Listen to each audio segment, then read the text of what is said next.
All right, here we are. Man, just trying to get this thing going. Very first one. This is all new for me. Don't have everything set up perfectly for this yet. So we shall see how this goes. I've been asked to do live streams for a while now, and I'm not too sure I should be doing them so soon when I only have just, not even 1,100 subscribers yet. But I figured, hey, I'll go live, see what happens, and open this up for Q&A. I've done a little bit of promotion. I've seen on my premieres, when I premiere a video, that I do get a handful of people to show up. So let's see what happens. Waiting for some more people to show up, start asking questions in the chat, and I'm going to answer them as best I possibly can. But before that gets going, I guess I should, I don't know, say something grandiose or something cool to get this thing all going. But I didn't really prepare anything.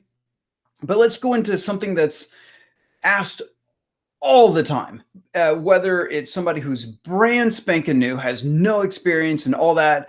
They ask this question, and then companies that are doing tens of millions of dollars ask this question. How do I get more customers? How do I get more clients?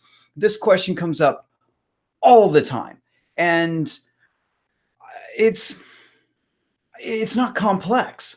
I think what's hidden in that actual question is not how do I get clients or how do I get customers? It's how do I get them easily?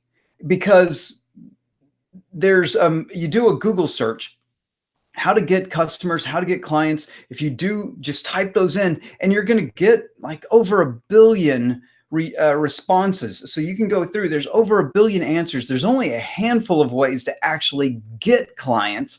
So there's well over 1 billion answers to that one question. And they all say mostly the same things. Do some cold outreach, send an email sequence to people.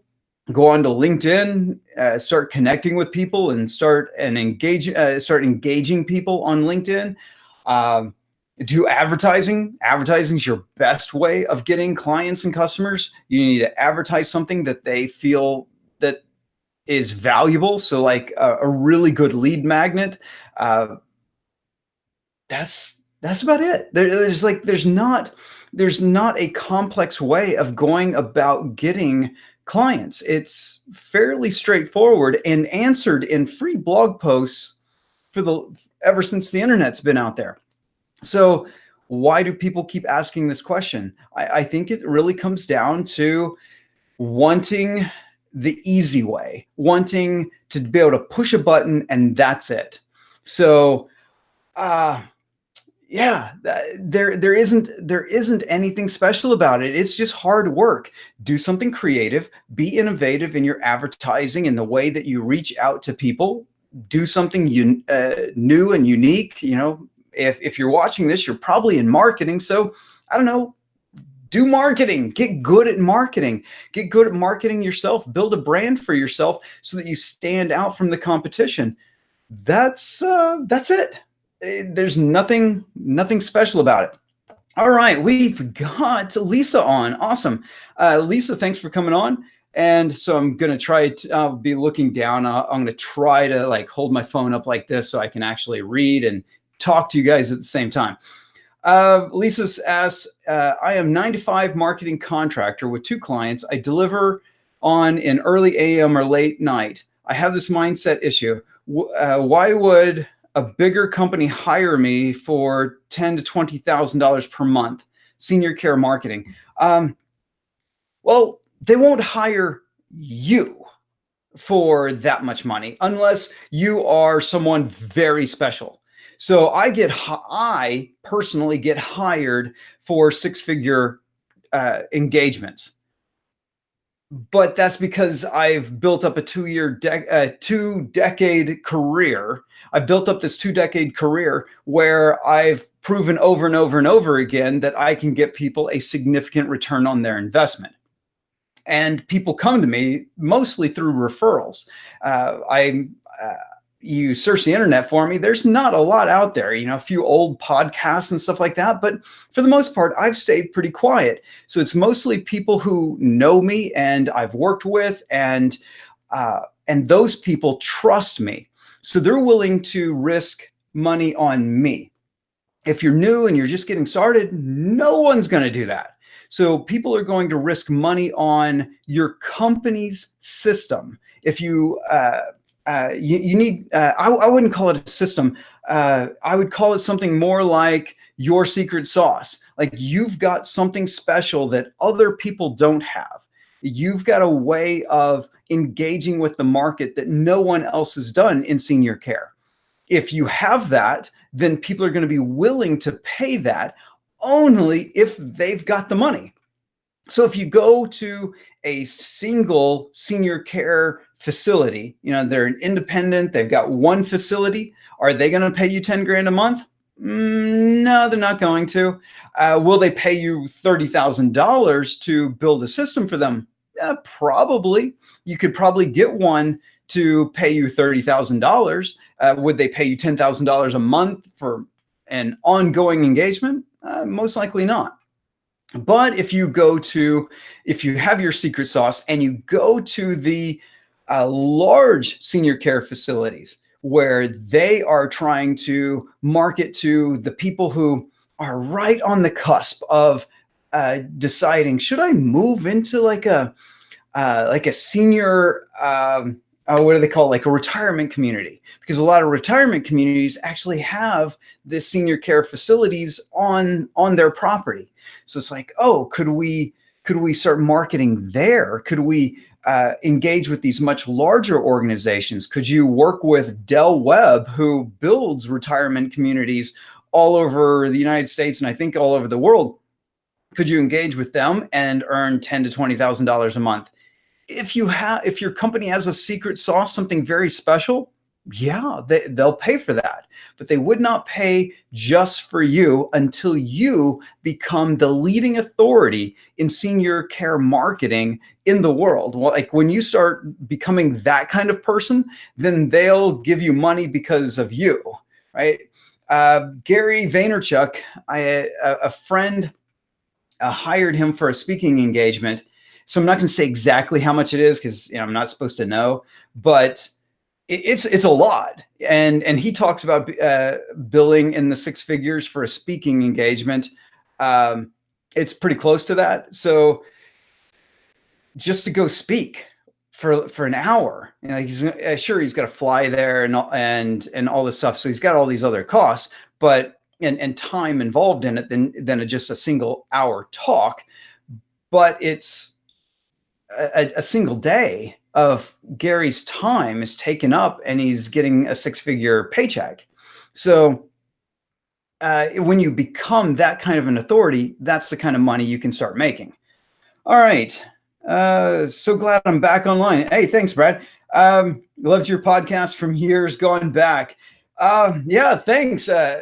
It's kind of funny. The Foolish Adventure Show still gets me a lot of people who are like, hey, I want to hire you because I used to listen to your show. Here's the funny thing, and something, it's a lesson for you watching. I got bored doing the Foolish Adventure Show. It was simply a hobby. It was something new. I wanted to play around, and I did it for 4 years. And I just didn't want to do it anymore. I wanted to do something new and creative and kind of leave that world behind. Plus, it didn't get me clients. It supported some other things, but it didn't personally get me clients. But then after I shut down the show, after I stopped doing the show, that's when I started getting clients. And it turns out it just took 4 years for the people who were listening to that show to build up businesses big enough to actually hire me. So stick around for longer than 4 years. If you're going to do like what I'm doing here with YouTube, if you're going to do a podcast, if you're going to do anything like that, any kind of content marketing, you got to stick around for longer than 4 years, because after that 4-year mark, that's when all the people who grew up with you, their businesses grew along with you. they're going to start hiring you after that. After that 4-year mark, a lot of people are going to start coming out of the woodwork being, man, you helped me grow my business with all your free stuff. I can't wait to hire you now. All right. All right. Any other questions? Not just trying to see who's online. I'm trying to look both places here. Any other questions for me? So I knew I was taking a risk trying to do this live stream because, you know, my audience isn't big yet. And I'm like recreating an entire audience. Like Brad remembers me from a time when I had like 1 million people listen to my show all over the world. And now I have 1,000 subscribers. So I'm approaching this with beginner's mind, and this is something that I want everyone to take notice of, whether you're brand spanking new, just trying to get started, or you've been in business for a long time, is approach things with beginner's mind. Come at it with like, what can I learn from this? What can I put into this? What kind of creativity can I participate in that creates something brand new and not bring in my baggage, like my preconceived ideas? Because, you know, I could get a 2-decade career and I know what works, and that's dumb. Like, I don't know what really works until the market tells me it works. So I come at this taking a chance of no one even showing up, no one even asking questions. And what's that? Is that a little embarrassing? Not really, because I'm learning something. I'm here to learn. I'm here to learn from you guys as much as you're here to learn from me, because I'm diving into everything YouTube, trying to figure out how YouTube works, trying to determine if I can build a significant audience that's beyond just people who will pay me money. I want to see what I can achieve through influence. Can I influence a large group of people to better their lives, much like I did with the Foolish Adventure Show back in the day? All right, let's see. Live chat. I don't know. Maybe I'm frozen on my phone. So group chat. Trying to see if any, because there's no chat showing up on my screen. So don't know what's up with that. And I'm going to shut this off and try to come back in, because I don't know why I can't see chat in I guess because I'm in Google Hangouts and it's showing on YouTube. Do not know how to use this. I should have asked Miles Beckler a few more questions on how to actually do these live streams, because he does them like almost once a week now. So it's like my internet's dead. Switch internet. So I live way out in the country. So I know you don't care, but I live way out in the country, and I have 2 internet service providers because of the fact that my internet is so terrible out here. So I'm going to switch internet on this one, switch to other one. I didn't want to use it because I'm on, like, I want one computer on one internet and then my phone on the other internet. And okay, there we are back. Yeah. Tiago's letting me know, schooling me. You have to open your YouTube video separately to see the chat. Also struggled with that. Yeah. Kevin, I kind of care. Yeah, I kind of care too. All right. Who's got questions for me? Let's see. Let's scroll down. Let's see. So what were you doing in the years? Oh, there we go. So what were you doing in the years after the Foolish Adventure Show? Oh, hey, Taz. Hi from the UK. Man, it's awesome. People still love the fact people are chiming in from all over the world. What did I do after the Foolish Adventure Show? Well, a friend of mine who was a young up-and-coming consultant, he's crushing it now. He was my protege. I called him Dr. Woods. We did a podcast called Consulting Fuse. And the whole idea was that I would help him build this community and then he would take it over. Um, he was like, nah. After we built it, after we got it started, we had probably about, I don't know, like $6,000 a month in income coming in from it. And he's like, nah, I want to do something. I got other stuff I really want to do right now. I thought I wanted to do that. I don't want to do it. And so I did that for a little bit and I shut it down. I also did a podcast called Marketing for Founders with Jack Zerby. It's not neither of those two podcasts are up on iTunes anymore. Foolish Adventure Show is still up. You can listen to 4 years of podcasts there. A lot of them are evergreen, still really good. So I did those just for fun. I didn't really put a lot of effort into them. I was just kind of playing around, trying to do something new and creative. I always want like a creative outlet. And since I wasn't really getting creative online, I started doing stuff offline and started building stuff around the house. And that's pretty much it. I still took on a couple of clients here and there, doing some business coaching and stuff. But for the most part, I just indulged in creative endeavors for 4 years. That was it. I actually prefer offline life to online life. So that's what I was doing. Let's see, Kevin, I am firmly a freelancer and want to know the next target to work toward exactly to roll into that solopreneur level. Charge more. That's really it. Really, the difference between being a freelancer and that solopreneur is charging enough that you can start offloading a lot of the work. Instead of sending the invoices to your clients, have someone else send the invoices. Maybe having your bookkeeper handle that. Getting a bookkeeper, right? Just start charging more so that you can keep a decent salary from your labor, and then start offloading everything else about the business. You start breaking away from different pieces of it. So say your clients really want you to start doing search engine optimization, but that's not your thing. Well, you figure out, well, how does search engine optimization fit into what I do? And then you go out and find a great contractor who does search engine optimization, maybe an agency, but probably a contractor, because then that way, if it really takes off, then you can bring it in-house pretty quickly.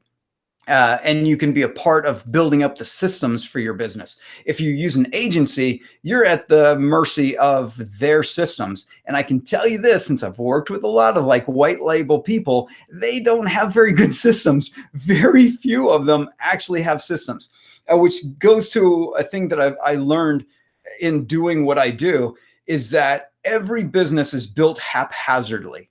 So your business, you're building it here and there, and like, oh, this works, that doesn't work, and you start putting pieces together, and it you thought you were going to build this beautiful, this beautiful creation, and then it kind of looks like Frankenstein's monster.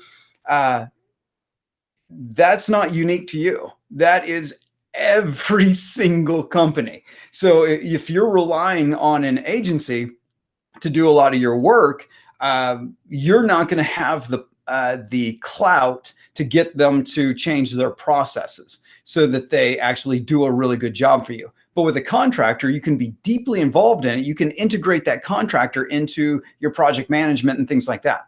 So, but the real trick is simply charge enough that you can afford those things. Let's see.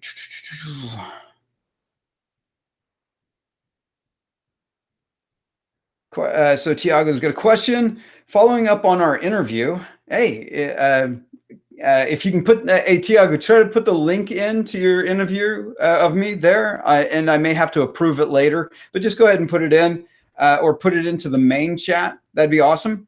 And I'll just go back in and approve it after this is over. So cool to see you. Let's see. Should I interview successful local business owners or any local business owners and kind of consult them? I would say interview everyone. And that's what I said in the interview was, if you want to build up a reputation in a local area, you got to make yourself famous locally. You got to become a celebrity locally. And that's actually pretty easy to do. You can use Facebook ads to make yourself famous in your locality. That's and I've thought about doing that, like just like making myself famous in Phoenix, and just for just for fun, like just a creative outlet. But interview everyone. You could consult with them and showcase a little of your expertise. But what you really need to do is make them the hero of the interview, not you being the hero of the interview. And that's what consulting in the interview would be about. It'd be about, oh, look at me. Look at me. I'm so special. Look how smart I am. I'm telling this business how to fix their shit. Well, I would rather you make that person be the hero. And you, and this is a concept from, I think it's from StoryBrand. I'm not sure where they got it, but StoryBrand talks about being the guide and not the hero. So in the hero's journey, which is a story concept, the hero is the one who's going to go off and be successful, but the hero always finds a guide inside the story. They get a guide that comes along. Luke Skywalker, I can't talk. Luke Skywalker is the hero, but he gets Ben Kenobi as his guide, and then later he gets Yoda as his guide, and eventually is the one guiding others. So that's what you need to do. You need to work with the local businesses and essentially make commercials for them. That's basically what you're doing. Highlight their story. And by highlighting their story, you will be seen as an authority. It's the Oprah effect. All she does is interview experts. And by interviewing those experts, everybody thinks like she knows stuff about health and fitness and all this stuff. And all she did was interview people. So you can do that, and that will build your own authority. It'll also build a bit of celebrity in your local area. All right, what do we got next? Scrolling.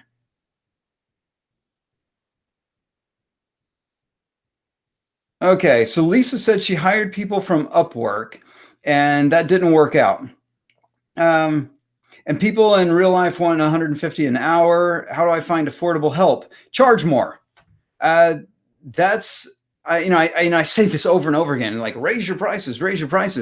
If you're working with cheap clients, well, you can't afford great talent. But the other part is, and I've seen this a lot, where entrepreneurs abdicate. I hired a person, and they should just do their job. I hired them, and they said they know what they're doing, and they didn't do anything. Well, all employees, contractors, agencies, all require management. You have to manage them. If you don't manage them, they will do terrible work, even if they're amazing people. So if you don't bring them in and be a part of your system, then you're going to get bad work. So you delegate, you don't abdicate. So if you're abdicating responsibility for the work by just handing it over and saying, well, I paid you money, you should deliver amazing things for me, they can't read your mind. They're not integrated into the process. They don't know exactly what the client wants. You do. So you have to work with them closely. And just like in a job, like I don't know, like your job history, but if you've worked in another company and you're in an office, like no one just leaves you alone. They don't go, oh, we hired you, now go figure out your job. They don't do that. They integrate you into the system. They introduce you to all the other people that you're going to work with. They show you how to do your job. They show you who to ask when you run into questions. That's your responsibility. You're that person who works with your contractors to make sure they know exactly what needs to be done. And And until you can hire a project manager who can do that for you, and even then, the project manager, you can't abdicate to a project manager. Project manager has to be integrated into the system, has to be able to know exactly what you want. And the only way the project manager can know that is if you work with it closely with the project manager. That's how it's done. Okay. How do you think it is best to build the corporate story to build your audience as a consultant, a thinking story brand? The future's human. If you want your agency to have a strong brand, then you need to treat it like it's you. And for the most part, it is. When you're getting started, it is you. So you need to do kind of what I'm doing. Put yourself out there, showcase your expertise, be the person that is attractive to the people that want to give you money for the thing that you do. That's the key to where we're at in this world. Because it's an amazing thing. I've taught this to my daughter as she's been growing up, that you have the ability to make a living today just being you. If you're mildly entertaining, you can just turn on a camera, edit it, put it on YouTube, and make a living. That's crazy. So you take that concept, because it's what people really want. If people don't want authenticity, nobody gives a shit about authenticity. That's why fiction creates blockbusters.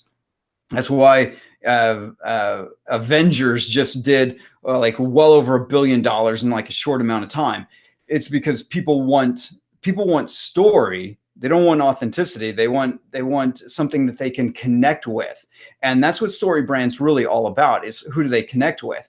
And if you want your agency to succeed, then you should do like Gary Vaynerchuk, the GOAT agency, Social Chain, Adapting Social. There's a bunch of others that I've studied and watched how they're showcasing as a personal brand, and that personal brand leads directly to more business. Okay.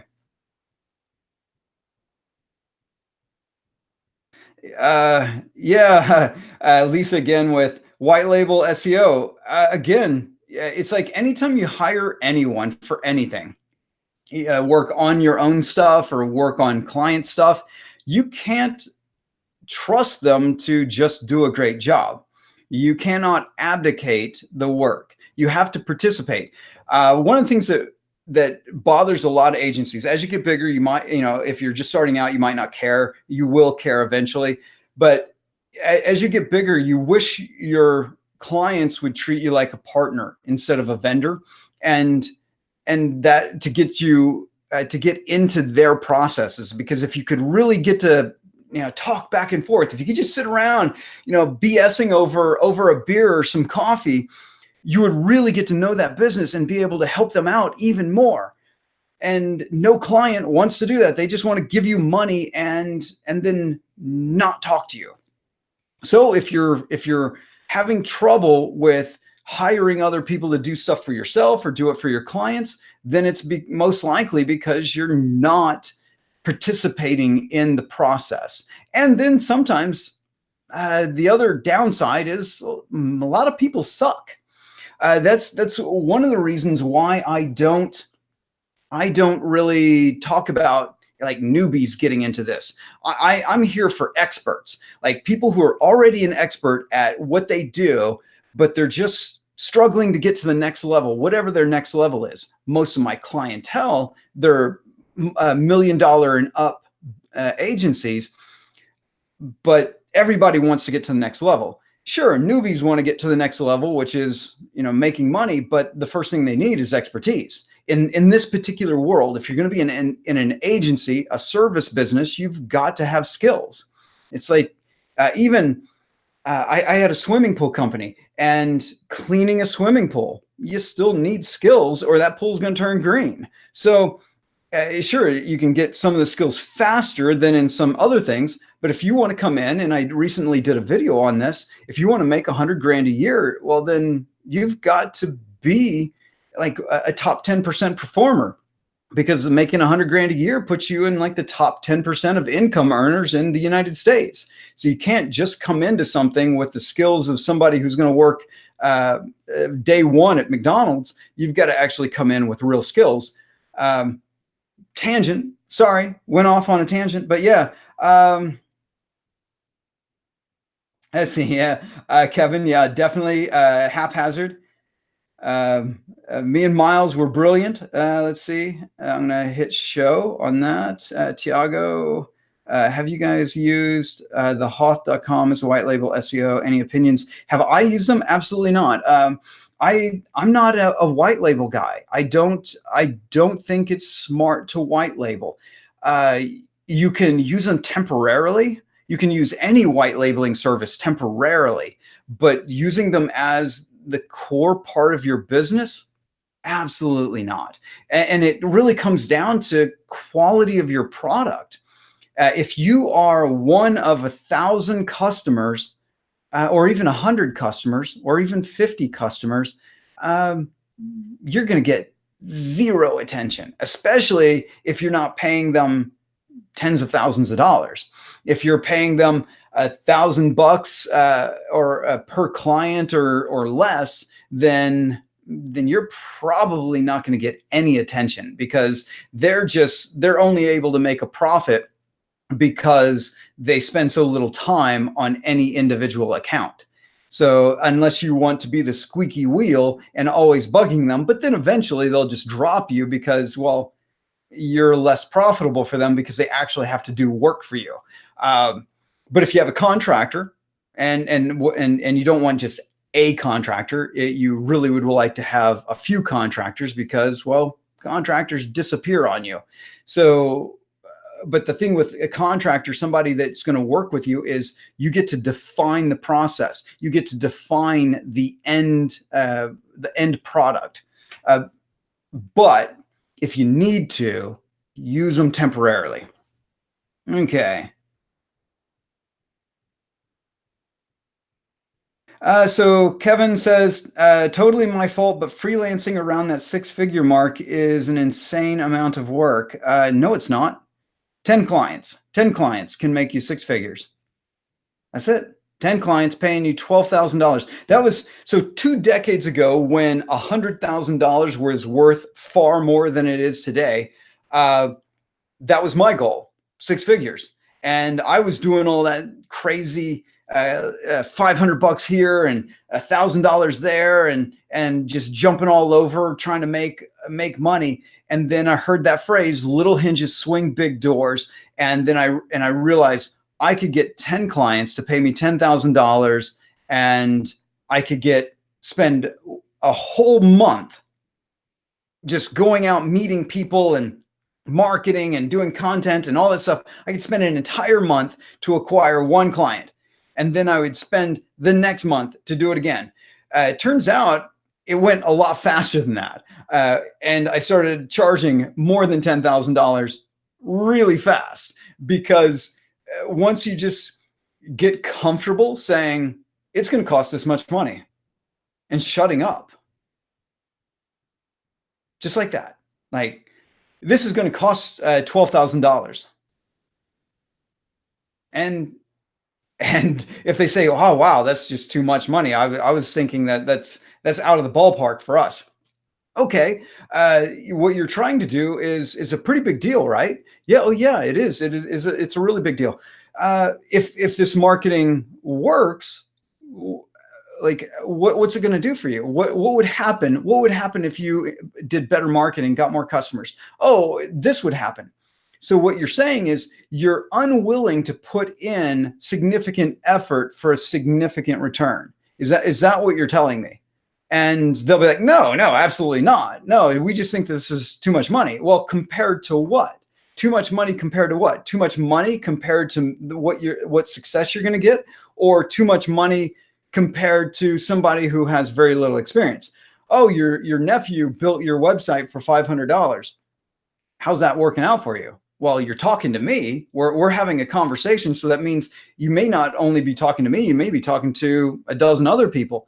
and you're looking for somebody who can do better than the little effort that you put in and got little return. What we're talking about is achieving greater effort for a greater return. Does that make sense? And then be comfortable with that.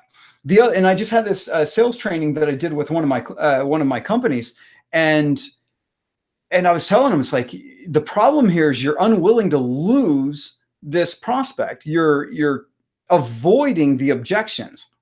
You're avoiding asking for more money. You're avoiding something. So what you need to do, and I believe this is a Blair Enns concept. I don't know if it's in his, I can't remember if it's in his book, Win Without Pitching, but it's a Blair Enns concept. And that's to try to kill the deal 3 times. So if you say, oh, it's going to be this much money, and give them a price range, it's going to be anywhere from $25,000 to $10,000. And if that doesn't kill the deal, well, we keep talking. Then we find another thing that they could object to, that they typically object to when you're talking to a prospect. Bring it up first. Don't wait for them to bring it up, because then that puts you in the defense mode. You have to defend yourself. If you bring it up first, then it's not a weakness, because you don't feel weak because you're the one who brought it up. If you wait for the prospect to bring up the stuff that you wish they didn't bring up, well, then you're in a position of weakness now, and you have to try to defend yourself, explain yourself. And as soon as you start explaining, you're selling instead of convincing. You're no longer a convincing person. You're trying to, by the act of trying to convince, you've lost the deal. So what you have to do is get them to say, no, no, no, no. I want to work with you. So if you're struggling to make 6 figures as a freelancer, you are literally not charging enough. That's it. Like 10 clients, charge them $12,000. And in reality, because what we do is custom work, I have said for well over a decade that your minimum should be $25,000 in a year. It doesn't have to be that first project, but $25,000 in a year per client, because it's custom work, and you need to make sure that the margins are significant. You don't want to start just adding lots of stuff in.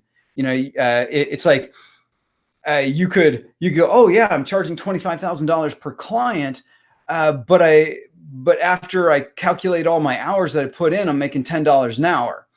Oh, then you did it wrong. Yeah, because you're adding more stuff in instead of looking at the results, going towards the results as opposed to just selling your hours.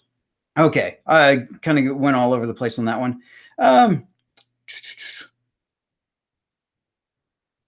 So when delegating to a contract, Kevin, again, so when delegating to a contractor for services you're adding, does that mean learning the skills entirely so that you can trust and verify? No. I'm assuming you've gone to the doctor at some point in your life, right? Did you go to medical school before going to see the doctor? Absurd question, right? Really absurd question. That was your question. People ask it all the time. It seems reasonable. Like, oh, I should learn how to do all these things. Well, did you go become a CPA so you can understand what your CPA is doing? No, you didn't do that. Well, unless you're a CPA, and well, then yeah. But if there's so many things that you just automatically don't even think about. But then other parts that you kind of know something about, well, I need to learn that one. I need to learn that stuff, right?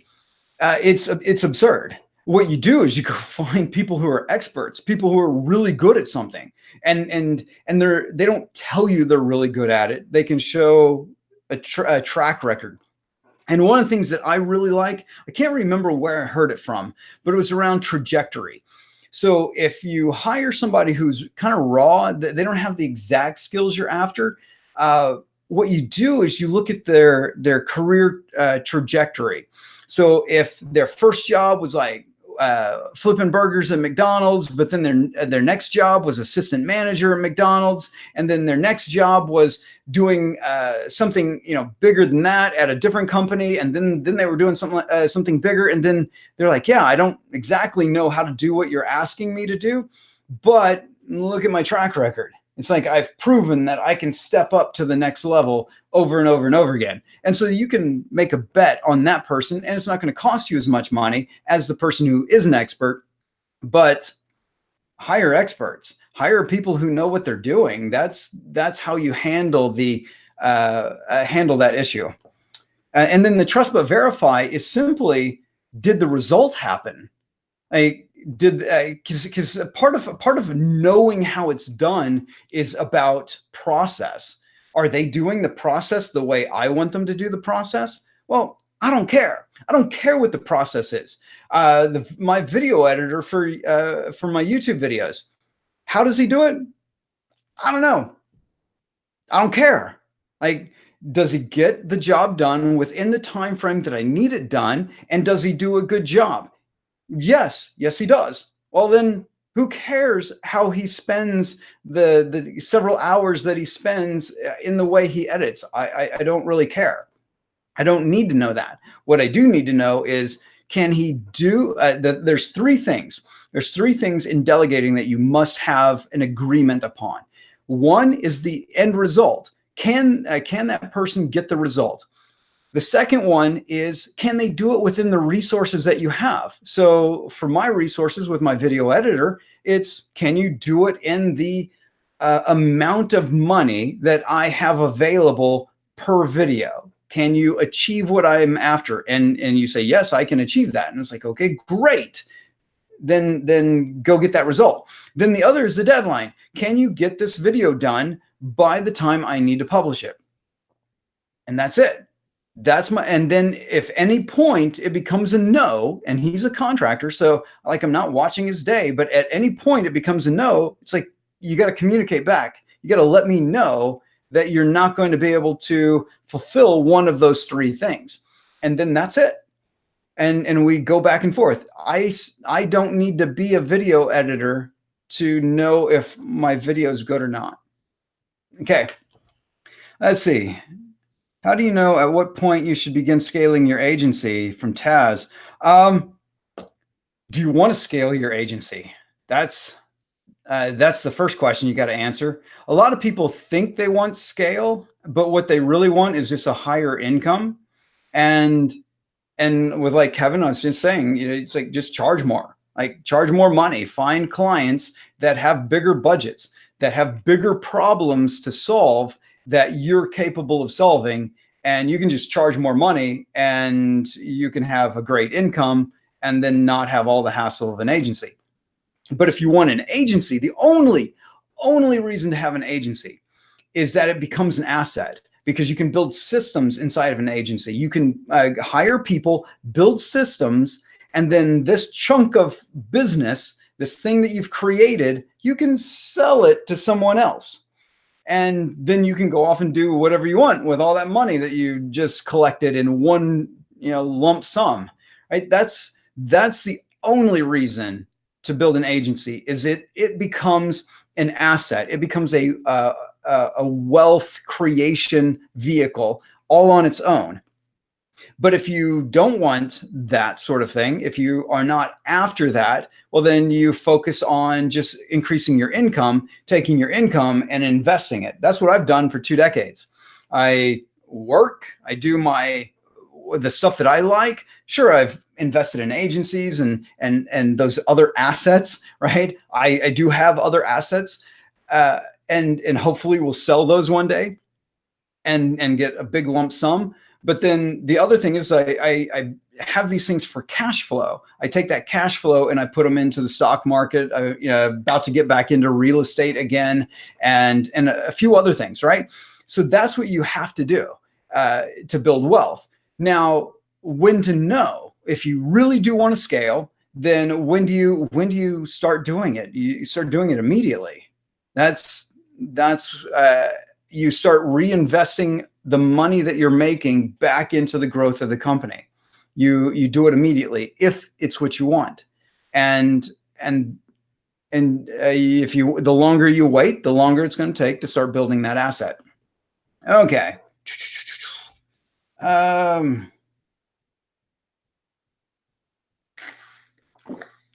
Brad asks about the last 3 business books you've read and why, or was the big takeaway. Let's see. I would tell you, but there isn't a big takeaway. Most business books today suck. They're derivative of older books. There's very little new in them. Also, books that are published by the big publishers require a lot of fluff be put in them just to pad them out, because they have to be a certain size. So they just make them thicker, and a lot of them could just be a blog post, like pull out the meat of it and make it a long blog post, and it would be perfect. A great example of that was the book the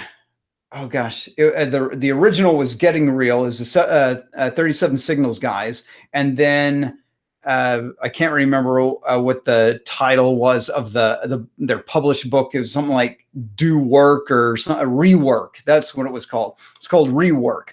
And Getting Real was a great book. It was really short. It was targeted to software companies, but it was very concise, and it gave you real insights. Whereas Rework, due to publisher requirements, padded out that book to where it just wasn't very good.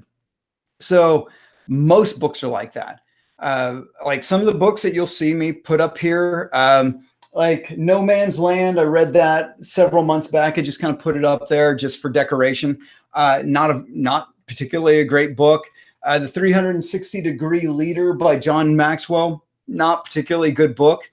This book, not a business book, The Sovereign Individual, one of the best books I've ever read. Good books up here. That's why these always stay. Ready, Fire, Aim by Michael Masterson, and Getting Everything You Can Out of All That You've Got by Jay Abraham. Like this book right here is my #1 gifted book ever. If you want to read a really good book about how to do agency stuff, like how to sell, Win Without Pitching by Blair Enns.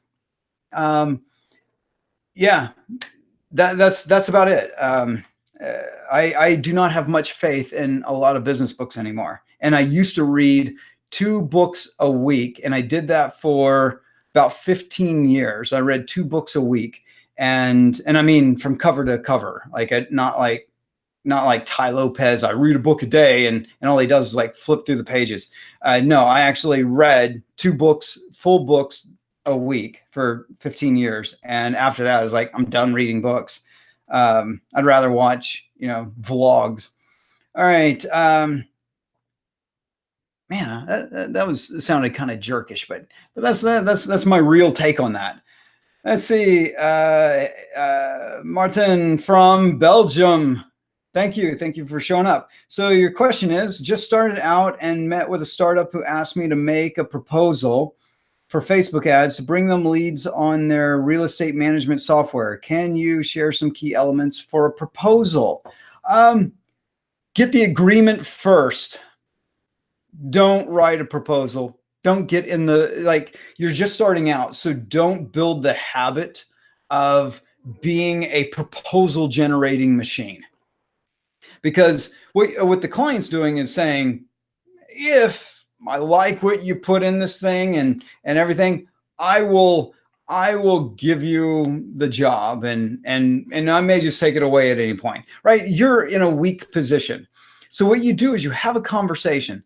A proposal really should be an agreement. You've already come to an agreement. You already know what you plan to do, and they've agreed to it. Like, yeah, that sounds good. We want that. And then the time frame and the budget. And they're like, yeah, sounds good. Pay you We'll pay you the setup fee, do all the stuff, create all the campaigns, all the creative. We'll pay you for those things. And then we'll pay you the management fee and the split testing and all that stuff that's going to go on. And we'll do that for, say, 4 to 6 months, right? And you have that agreement. You put the agreement into writing, and then they sign it, and you get paid. If you create a proposal, you have no idea what they really want or what they even need, because you really need to dive into a business to find out what they really need. You need to know like what their time frame is, what kind of results that they're actually after. You need a lot of information that you can't get by just making a proposal. And then the biggest thing about a proposal is the price. It's like, here, let me make this proposal for you, and I'm picking a price out of thin air. I have no idea if this price is inside your budget. I have no idea if I can actually fulfill on the promise at this pricing. I'm guessing, but you may want something from me that this isn't designed to give you, and you accept it, and then you change the rules on me, and I have to try to achieve that other result. It's bad business. It's going to make your life suck. So what you need to do is take control. You need to derail this process, take control of it, and sit down and just say, hey, let's talk. Let's go into these things. Well, what's your budget? Oh, we don't have a budget, right? One of the things we get in the construction industry all the time is, well, I can spend as much as you can, a ton of money, if you can get me the business. Oh, that's BS, because we get them a significant amount of business. They can't hire crews fast enough to even fulfill that business. So they still need a budget. You can't let anybody's bravado derail your thinking. So if they say, oh, you get us as many leads as you possibly can, and we can pay for that, it's because we're going to make a lot of money it's like business doesn't work like that. So they need an actual budget per leads. And if you don't know exactly what that is, it doesn't matter what we put in a proposal. You're not going to get the deal, or you're going to end up in a bad deal. So, all right. I have worked at companies that like to work agencies and consultants to get free ideas, no intention of hiring. Comment. Yeah, that's why you don't get in the proposal business. Like, you don't get in the proposal making business because you're putting your best ideas in them because you're trying to win their business, and then they just don't have to hire you. They got your best thinking, but even unfortunately, best thinking with very little context, because you've not gotten deep into their business. So you're just throwing out a great idea, and maybe they like it, maybe they don't. So don't be in the business of writing proposals. That's why I tell everybody, sell strategy, sell your thinking, because if they want your best thoughts, then they should pay for them. Like, simple as that. And if they say, no, we don't do business that way, then you go, well, hey, have a great day. But and if you have a strong enough brand, if you're a strong enough authority, they'll go, no, wait. No, we'll pay for your best thinking. It happens all the time. But if you're like, oh my gosh, this would be a great client to have, I better jump through hoops for them, and then you become a beggar, and they treat you like a beggar, and it's not nice. Right? It's a terrible way to feel, because they'll kick you around and then kick you to the curb. So take control. The only thing you have as an expert is access to your expertise. That's the only thing you have control over. Everything else in the client relationship, you have zero control over it. The only thing you can do is say, well, I'm just not going to work for you. That's all the power you have. And so if you have a strong brand, you're a strong authority, well, then that's a big thing to take away from somebody. But if you've not taken the time to build up your brand, you're not doing content marketing, people don't know who you are from Adam, then they don't care. Like, oh, I'm not going to work for you. And they're like, I don't care. I'll just go somewhere else. But if you're like, for me, I do takeaway selling all the time because the people who are usually coming to me want me to do work for them. And so if I don't see if there's a really good fit, I take away from them. And that's the only control I actually have, because after they become a client, I start losing control. It's the client relationship always works that way. At the beginning, you have the most control you're ever going to have in a client relationship. And if you give up that control by jumping through hoops for them, then it gets worse from there. Woo! It just goes down really fast. But if you take control at the beginning, so you take control at the beginning and then it just slowly, and you try to maintain control through that relationship, it'll stay slow, but it always goes down over time. That's why all clients churn out eventually, and you have to plan for it accordingly. Okay. Any other questions? Wow, we've been on here for almost an hour, and I was like so surprised that anyone even showed up. I'm so happy. Instead of just talking to a camera like I do 3 times a week. All right. Any other questions? Martin, you're very welcome. Yeah, I know that wasn't the actual answer that you wanted about the proposals, but that's the first thing, is take control of the situation and then come up with an agreement with that person, with your client. And again, it's time frame, budget, end result that they're after, and you get that in writing. And everybody agrees to that. And there's nothing else that must be in a proposal after that. Like after an agreement, it's like those 3 things: end result, resources, and the time frame. Those 3 things must be in the agreement. And so have your conversations, get those 3 things agreed upon before you move forward. Okay. Any other questions? Let's see. Did I miss any through this? Scouring through.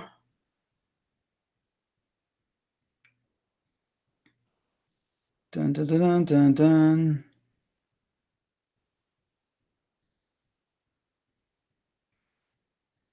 Let's see. When you say, okay, Pam, I did miss one. Sorry, Pam. Hopefully you're still on. When you say you're charging $25,000 a client, is that based upon the projects you see coming and charge by project, or are you planning everything at once for the year and charging the full amount?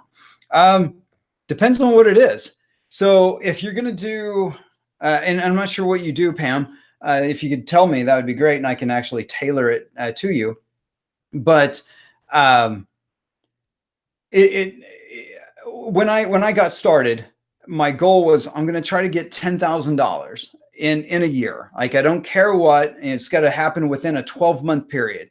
And so if I got a website project, I would determine, like, I'm guessing, I'm just guessing, but I'm guessing, if I get this project for $5,000, this website for $5,000, will I be able to get another $5,000 by doing some of my other marketing skills? And so I asked some questions about their other marketing and other things that I really want them to hire me for. And that's how I started. I would ask and kind of guess, what's the likelihood that they would hire me again? If you have a service that's recurring, well, then I would start off with a project, build everything for them first, do all your, strategic thinking, and then the monthly service. So you may end up charging them like $8,000 to $10,000, and then the remainder get charged over the course of the next 11 months or whatever. Right. So you would have a plan for where that $25,000 was going to come from. So that's how I started. And that's still really how I approach it. But now I look at, can I earn 6 figures from this? If I can't earn 6 figures from this, do I really want to take this client? Because if I take a client that's only going to earn me $50,000, well, then that means I don't have the time to work on somebody who could pay me $100,000. So then it becomes it is kind of a guessing game. All right. I should stop making that noise. It's probably going, but that helps me think. And my ADD, like I have like little things that I do to try to keep myself focused. Because drugs were just terrible. Let's see. Awesome Live, Ask Me Anything. Thank you, Lisa. Pam, digital marketing. That's pretty broad. Digital marketing, noise is fine. Don't tell me that, Kevin, because I will make a lot of noise. I'll just go nuts over here. Let's see. If you have other tips and tricks for construction business, feel free to share. Have a lot of connections in our local construction businesses. I love, Martin, I love the construction industry. Actually, it's a global economy. It's crazy. It's one of the few places where you can find billion-dollar niches inside of a $200 billion industry. It's crazy. It is so crazy. So one of our clients manufactures asphalt shingles, and they're a billion-dollar company just from their one thing, and that's out of, in North America, I think the asphalt shingle, just asphalt shingles, not the entire roofing aspect of it, just the asphalt shingles is like a $65 billion industry in North America. That doesn't include the entire world. That is insane. And it's just the shingles. It's not the nails. It's not the plywood. It's not any of those other things. It's crazy the kind of money that is inside of construction. Love it. Love it. Didn't answer anything, but just sharing my hype for it. So if you get into that industry, like you could build a 10 to $50 million agency in the construction industry, and your path and my path will almost never cross. Probably never cross. I'd really like to get into the Middle East when it comes to construction, and parts of Asia. I'd love to be a part of marketing agencies in those spaces. Mostly because I like Dubai. So hey, give me a reason to go back to Dubai. Okay. Yeah. Let's see. Missed most of it, but hello. All right, Mark. Well, you'll just have to go back and watch the whole thing. I think there was some good stuff in there. Okay. Any more questions? We've just passed an hour, and I probably should go to the gym or something. All right. Because I'll give it like one more minute. Anyone got a question? I'll answer it. If not, then we shall say goodbye. Okay, Kurt popped in like, dude, I'm going to get that question. What advice do you have for individuals who get the majority of client work through as subcontractors, mostly large national or international agencies? That's a great place to be. I did in my early agency days, we did a lot of, because back then we were called an interactive agency. We weren't digital marketing yet. It was called interactive. And so there were a lot of agencies that were still in the TV, radio, and print space that really wanted to get into the interactive space. And so we did a lot of contracting for other agencies. And that's really how I learned how to go from being a freelancer to a solopreneur to an agency, was simply hanging out with bigger agencies and getting to see how they did what they did. And it taught me how to go after bigger and bigger business, because I was, so dumb. I didn't know anything. And I just would go after small business. And then they taught me how to go after bigger business. So if you're in that space, great. It's a great place. Use that to be your bread and butter. Have other agencies be the thing that pays some of your bills so that you can go after the prime clients for you. And what I mean by prime, it's not like an ideal, client like you hear talked about, but like they're the best of the best. Like for me, I'll take a client who I can charge $50,000 for, but I'm actually more interested in clients where our working relationship is going to be multi six figure. So I will take a smaller one because that's my minimum engagement level. And so you could call that like bread and butter client, but then I'm looking for the prime client. If you're getting your bills paid for by an agency, then start going after the people that you're like, man, I've never charged that much before. I've never charged $500,000 before. So I'm just going to wing it and see what happens. Because if I lose it, well, no big deal. I didn't have that 500,000 anyways. So I still don't have it, but at least I have the experience of trying to get a $500,000 deal or whatever number really gets you scared. Like whatever number scares you, go after those. Okay. Thank you. Rewatching later. Yeah, I may have to watch this. Let's see what if I said anything smart. Let's see. MP Tim, I'm a web app developer with over 10 years experience, looking to getting into freelancing. Any words on advice for someone in my field just starting out freelancing? Don't freelance. Start if you've got all that experience. Hopefully you've been working for 10 years. Hopefully you've got plenty of savings in the bank.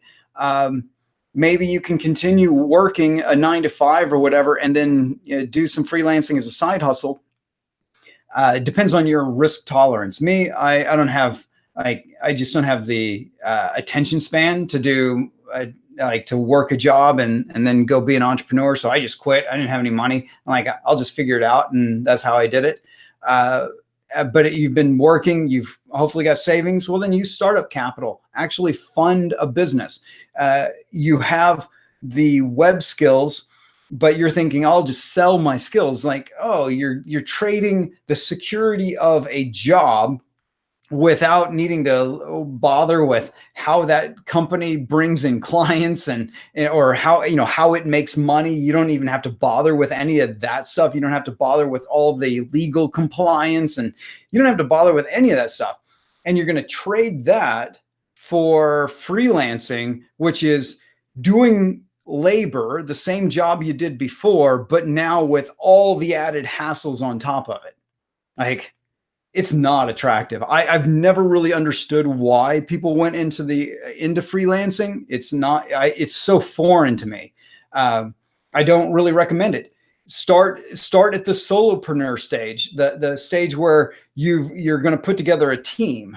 You're going to put together the right people around you, maybe even other people who can do the web and app development that you're comfortable doing, but you just project manage it. You have the other people actually code it so that you can generate real income from this and get the rewards of being get the major rewards of being on your own, as opposed to the freelancer space where you're in a job and they can fire you at any moment. Raven, what's up? What's up? Okay, best way to start: outsourcing SEO and copywriting, doing it all myself, and it's time to change that. Build a brand. Mark, I think you've reached out and like, oh, one day, going to hang out with you and Miles. I think that was you, right? And one of the first things I said was stop being Mark A with like the no picture, right? One of the first things. Build a brand. You can change it. Raven's got a raven in the logo. Like, you don't have to make it, your face, like my dumb face is on my stuff. You don't have to do that, but you need to build a brand. One of the fun stories was, oh gosh, what was his name? I'll grab his book. It's not a good book, so don't buy it. Don't read it. All right. How to Be Fucking Awesome by Dan Meredith. So Dan had a really good story where he was this copywriter trying to make money on his own, and this is like a transcript or something, and it's hard to read this. It's really bad. But his story was that he just decided that he was going to get known. And he did. He just went out and built his personal brand and then used other copywriters to fulfill the work. He just stopped copywriting. He just let other people do the copywriting. Maybe he overlooked it, maybe as like, oh, change this, change that. But he just stopped doing that and went out and built a brand for himself. That's my advice. If you want to make that, go do that.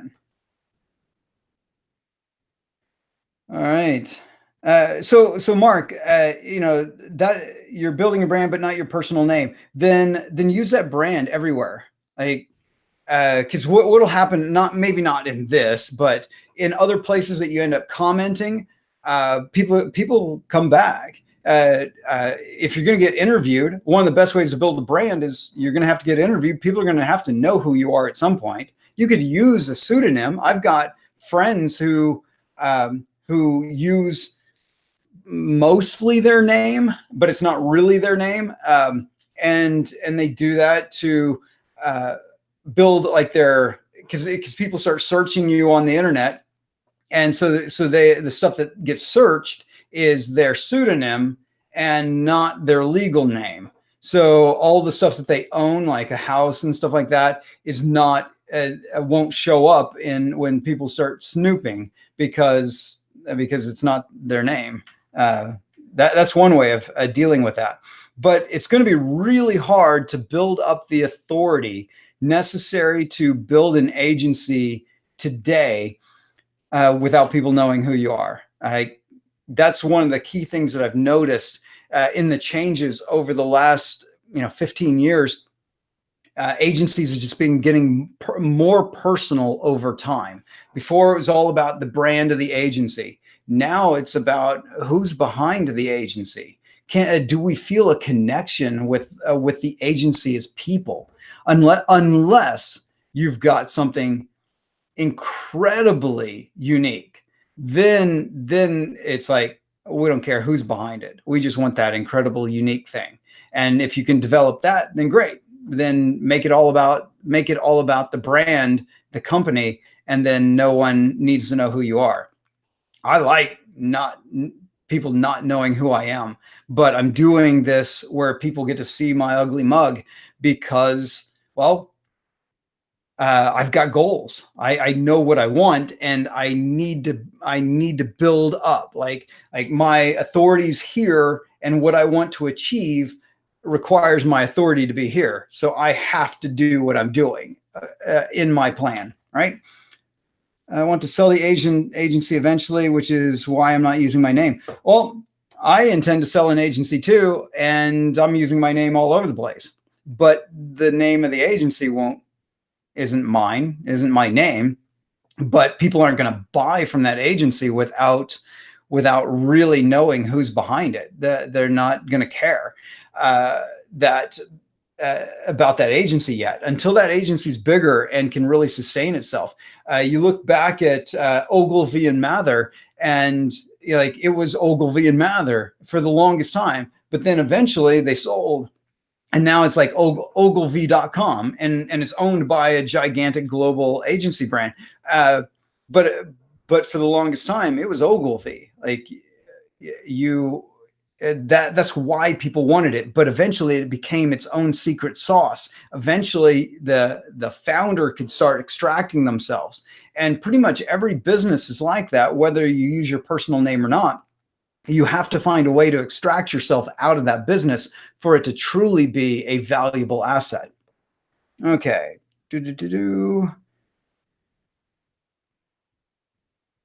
Okay. Yeah. Raven's like not using a real name. It's getting harder. People talk about authenticity a lot. I think it's bullshit, and no one really cares about authenticity. What they care about is a good story. They want to feel engaged. They want to feel connected. And if you are using a pseudonym, that's great. You can feel connected to that pseudonym. A lot of authors were like that. Mark Twain, not his real name, right? But people were connected to that. So the main thing you have to figure out is, how do I connect with my audience? And if you can do that and they not know who you are, fantastic. I personally don't know how to do that. I don't know how to connect with an audience without personally connecting with an audience. I've been doing it this way for a long time, and it's a skill set that I have. Are there other people who can do a brand without the personal connection? Yeah. I just don't know how to do it myself. All right. Let's see. All right. Anything else? Wow. It started off, I was like, yeah, 1 minute and I'll answer another question. And now it's 15 minutes later. Okay. Finally, this is last one. One more question. I'll give it a count of 4 or 5. And if there's no one there, then we are saying goodbye. 5, 4, 3, 2. You've got one. You got to write it in. You can't just say, I got one. You got to actually write the question. Come on, son. All right. Tollenberg, it better show up soon or we're going. Better type fast. Get in there. I got to do it up here. You can't actually see my fingers. How should I be spending my time? Tequila or whiskey?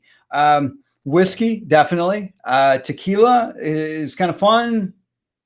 Certain tequilas have a great taste. Whiskey for just drinking. Yeah, just whiskey. Yeah.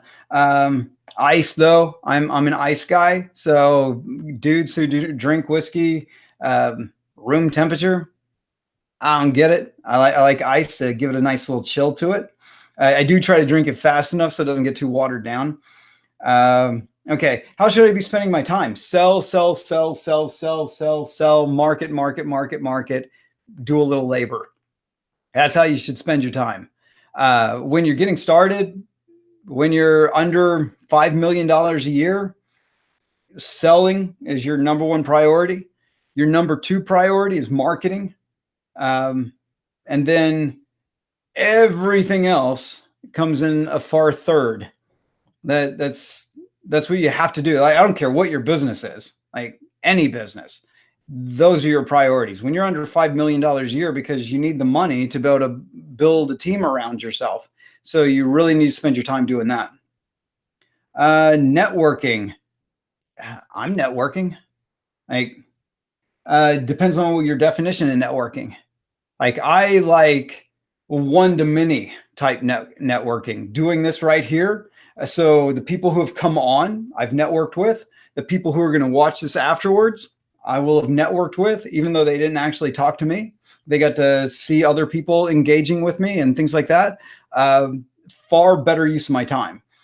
Going to local events. Maybe this is just the introvert in me, because I would rather talk to a computer than talk to a human being. Sorry, but I'd rather do that. So I don't like going to local stuff. I don't like going to in-person events. I do my best to be personable when I do go to those, but they're really, really rare. But in the early days of my career, I did everything. But I also slept like 6 hours a night for eight years. Yeah, about 8 years. I slept about 6 hours a night, and some nights getting less than that. So, but I was hungry. Like, I was hungry for success. So I did everything. I just did it all. And yeah, so that's how I spent my time.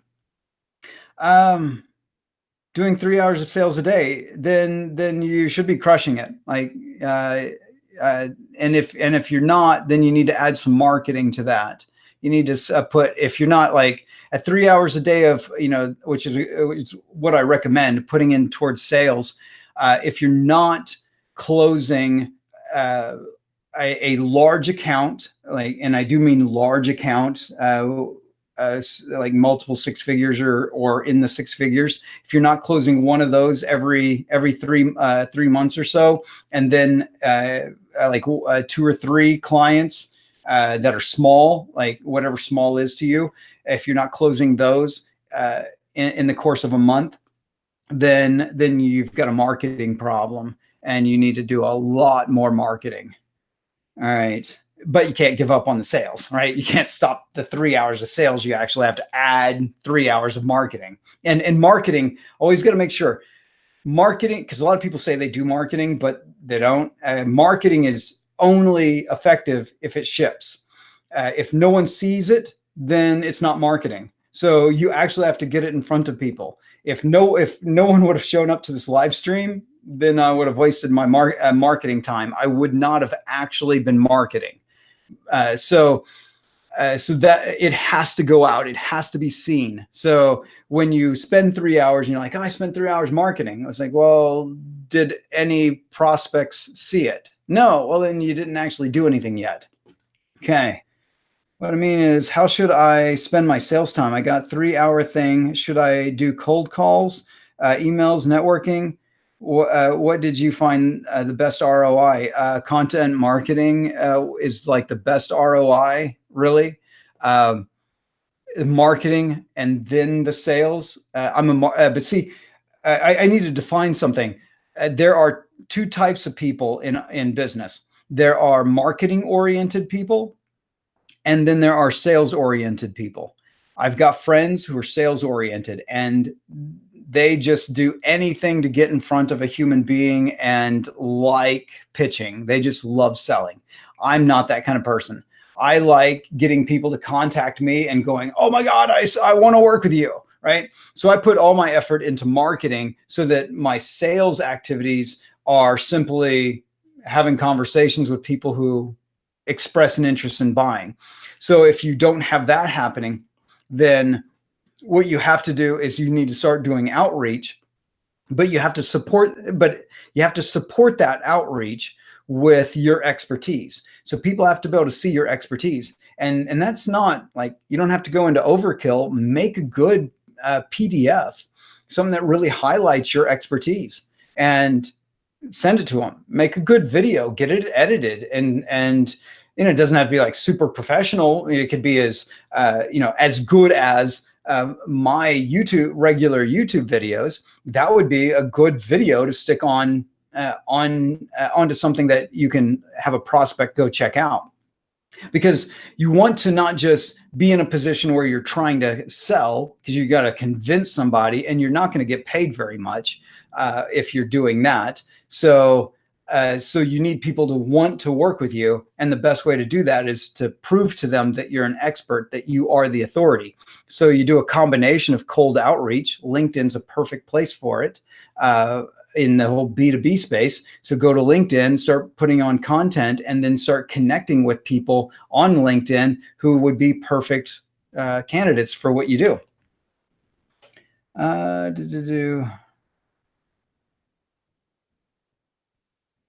And MP's like, shit, I am neither of those people. I guess I had to approve that because I had shit in the thing.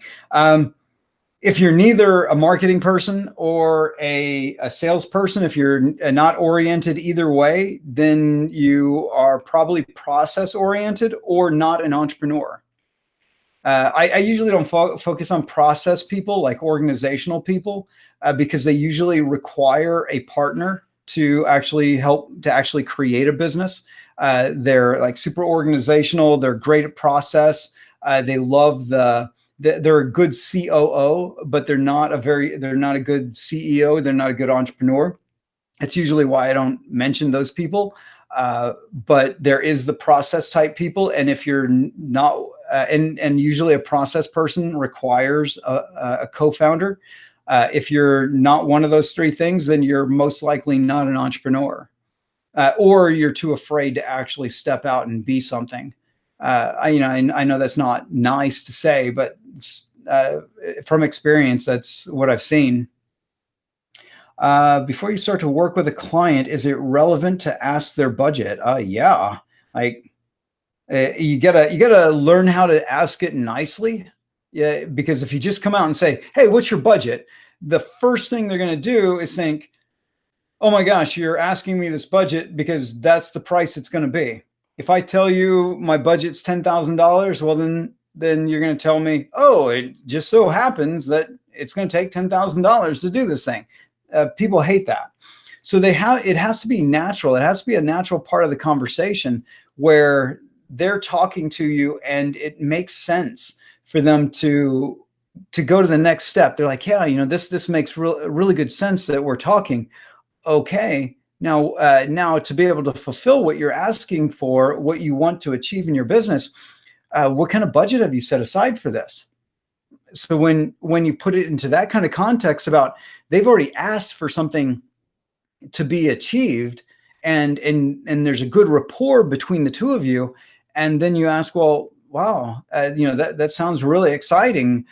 What budget have you set aside for this?" It doesn't come off as forced. It doesn't come off as, "Oh, you're just asking me so that you can charge me that much money."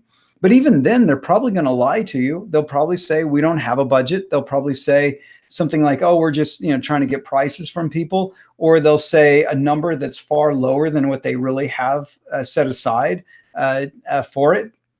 So then so what I like to do is throw out a range. Oh, for things like this, with different clients I've had in the past, we've charged anywhere between this high number and this lower number.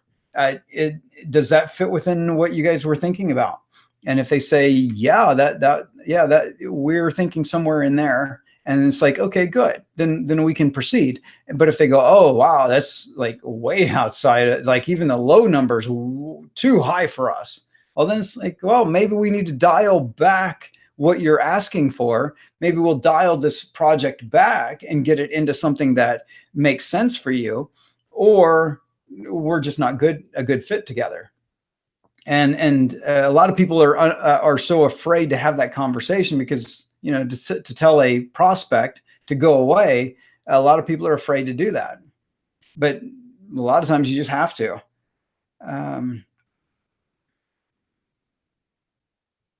Tallenberg, just what you needed. Thanks. All right, awesome. Is it better to build this design life? So it's like every time I say I'm gonna stop, then that's when everybody starts asking questions.